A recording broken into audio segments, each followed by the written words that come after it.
All right, so the third activity is a lateral lunge. Now what that is, it's a side-to-side lunge, much like the walking lunge we did going forward, except we're gonna move sideways. We're gonna go side to side instead of front to back.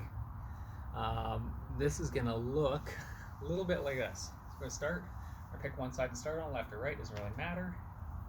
What I do is I stand nice and straight, looking forward, chest up again. I don't want to be hunched over. It's going to take you off balance as you do this movement.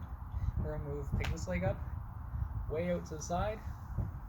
We're going to drop down into that movement. Keep this leg straight. Keep your toes on the ground. Back up a little more so we can see that a little better. So if I'm on this side here, step wide, drop it down. As long as you can get it comfortably, back up. We can repeat this on the opposite side.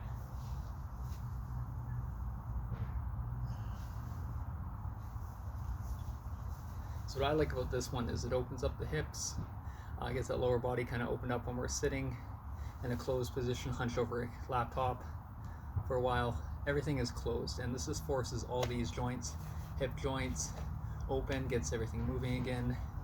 It just gets you active.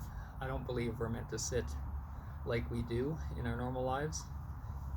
This isn't how our basically descendants a long time ago lived their lives. They were not stationary people. They were up there active and they were moving, and that's how I kind of live my life. I'm always active, always busy.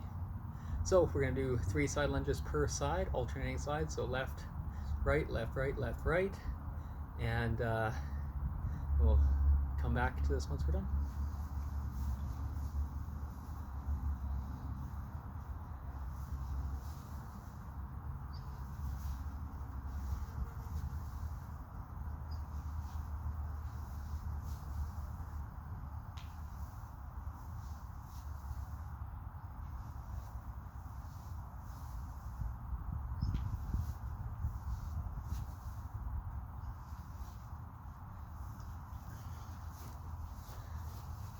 So that is 3 per side.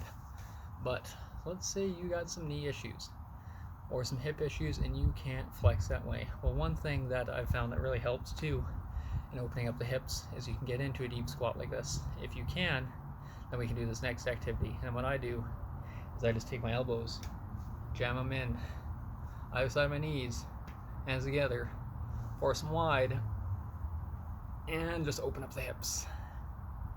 Kind of looks yoga-ish, but I tell you, you'll know you're doing it right because you can feel it. So that's one quick one, but another one that I really like as well, a little more simple, it doesn't require you to get down as far, is to stand up. So this back, spread your legs as wide as you can. Get there, let's say about here. I can go a little wider, but there's no real need to. And just touch the ground. If you can, get those hips opened up. I'm not very flexible, so don't judge me, please. But opens all this area up, forces it open, as opposed to that closed sitting position that we're always in. All right, so that's a modification for that one.